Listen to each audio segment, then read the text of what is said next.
Hello everyone, Assalamu alaikum. This is Mariam Sweet from Mariam Sweet blog. আবারও চলে আসলাম ভিন্ন স্বাদের নতুন একটা রেসিপি নিয়ে। আজকে আমি আপনাদের সাথে শেয়ার করব ভিন্নধর্মী একটা আচার রেসিপি। আর তা হলো আঙ্গুর ফলের টক ঝাল মিষ্টি আচার রেসিপি।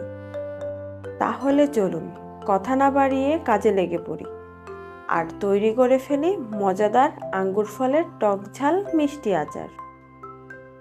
যেহেতু আজকে আমরা আঙ্গুর ফলের আচার তৈরি করব, সেহেতু আমাদের আঙ্গুর ফল তো লাগবেই।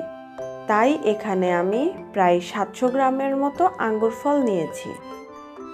আঙ্গুর ফলগুলোকে ভালো করে পরিষ্কার করে ধুয়ে কিচেন টিস্যু দিয়ে মুছে নিব।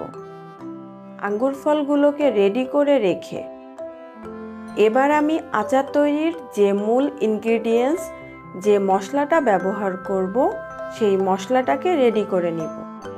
এর জন্য চুলায় একটা কড়াই বসিয়ে তাতে 1 টেবিল চামচ পরিমাণ আস্ত পাঁচফোড়ন দিয়ে দিব। এবার 1 চা চামচ পরিমাণ আস্ত জিরা দিলাম এবং সাথে দিলাম 3টা শুকনা মরিচ।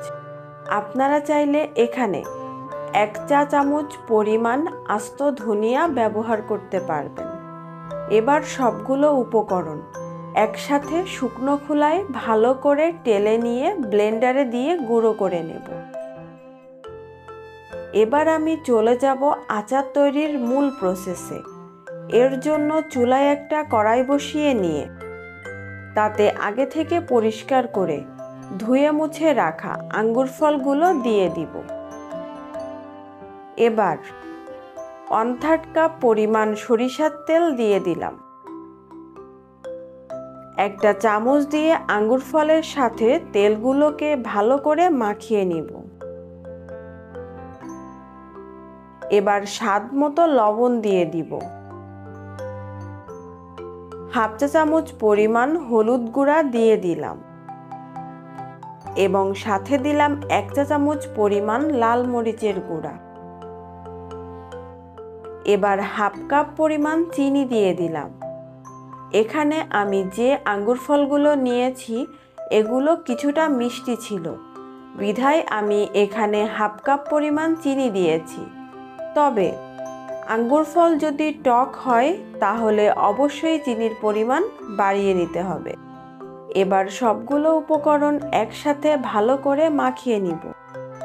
আর এই সবগুলো কাজ কিন্তু চুলো বন্ধ থাকা অবস্থায় করতে হবে। কোনোভাবেই চুলা জ্বালিয়ে এই কাজগুলো করা যাবে না।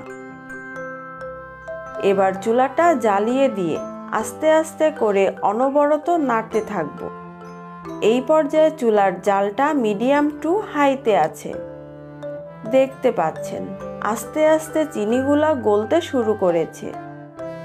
এই পর্যায়ে সম্পূর্ণ চিনি গলে গেছে এবং আঙ্গুর ফল থেকেও অনেক পানি বের হয়েছে।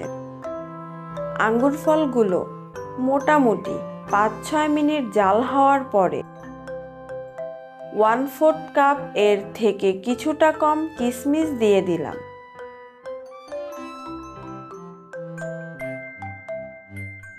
এই পর্যায়ে আমি আগে থেকে যে মশলাটা রেডি করে রেখেছিলাম সেখান থেকে প্রায় 1.5 টেবিল চামচ পরিমাণ মশলা দিয়ে দিলাম।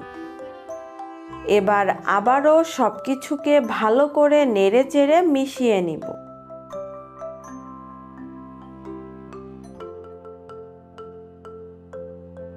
আবারও 3-4 মিনিট জাল করে হাফ টেবিল চামচ পরিমাণ মশলা দিয়ে দিলাম। এখন আরও 4 থেকে 5 মিনিট জাল করে নিব। এই পর্যায়ে দেখতে পাচ্ছেন আচারের পানি শুকিয়ে চলে আসছে এবং মোটামুটি আমার আচার বানানো শেষ পর্যায়ে। এবার আচারটাকে চুলা থেকে নামিয়ে ঠান্ডা করে নিব। আচারটা সম্পূর্ণ ঠান্ডা হলে একটা কাচের জারে বা এয়ারটাইট বক্সে ঢেলে নিব। কাচের জারে আচার রাখলে অনেক দিন পর্যন্ত ভালো থাকে। আপনারা যদি অনেক দিন পর্যন্ত আচারটাকে সংরক্ষণ করতে চান তাহলে চুলা থেকে নামানোর আগে 1 টেবিল চামচ পরিমাণ ভিনেগার বা সাদা সিরকা দিয়ে নেবেন। তাহলে অনেক দিন পর্যন্ত আচারটা ভালো থাকবে। আমি আজকে ভিনেগার ব্যবহার করিনি, তার কারণ হলো আমার ঘরে সবাই এই আচারটা অনেক বেশি পছন্দ করে। আচার বানানোর 2 থেকে 4 দিনের মধ্যেই আচারটা শেষ হয়ে যায়, তাই আমি আচারে ভিনেগার ব্যবহার করি না। তবে আপনারা যদি দীর্ঘদিন পর্যন্ত আচার সংরক্ষণ করতে চান তাহলে অবশ্যই ভিনেগার ব্যবহার করতে হবে।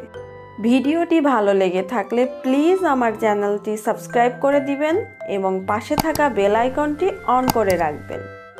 যখন আমি নতুন কোনো ভিডিও আপলোড করব সবার আগে নোটিফিকেশন পৌঁছে যাবে আপনাদের কাছে।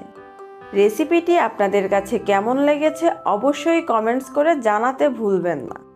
আপনাদের একটা কমেন্টস আমাকে অনেক বেশি ইন্সপায়ার করে। আজ এই পর্যন্ত, দেখা হবে নতুন কোনো ভিডিওতে। ততক্ষণ পর্যন্ত সবাই ভালো থাকবেন। আল্লাহ হাফেজ।